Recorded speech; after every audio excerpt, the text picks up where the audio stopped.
การจากลาต้องเจ็บปวดเพียงนี้มันคือ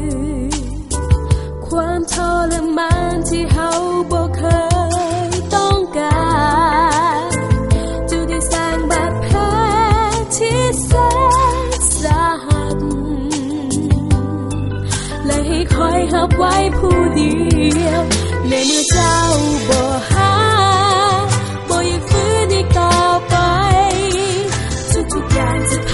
ยายามลืมให้ได้จะปล่อยวางเรื่องของเขาถ้ามีวันใดต้องพบกันอีกค่อยจะบ่เสียใจเพราะว่าคำบอกลาของเจ้ามันทำให้เจ็บใจ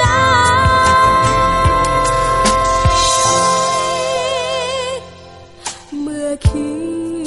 ดกลับไปวันวานตอนที่มีเจ้าเคียงข้างกายมันก็ทันให้เจ็บใจต้องมีน้ำตาทุกครั้งเพราะเจ้าบอกเคยห่วงใยทำให้เจ็บปวดเหลือเกินในเมื่อเจ้าบอกหาบ่อยากฟื้นอีกต่อไปทุกอย่างจะพยายามลืมให้ได้จะปล่อยวางเรื่องของเขาถ้ามีวันใดต้องพบกันอีกใครจะบ่เสียใจเพราะว่าคำบอกลาของเจ้ามันทำให้เจ็บใจ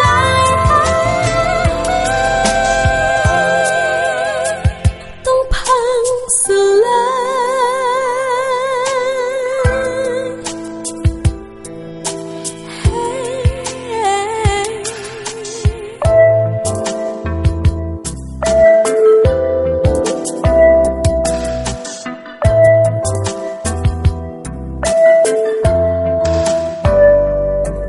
ในเมื่อเจ้า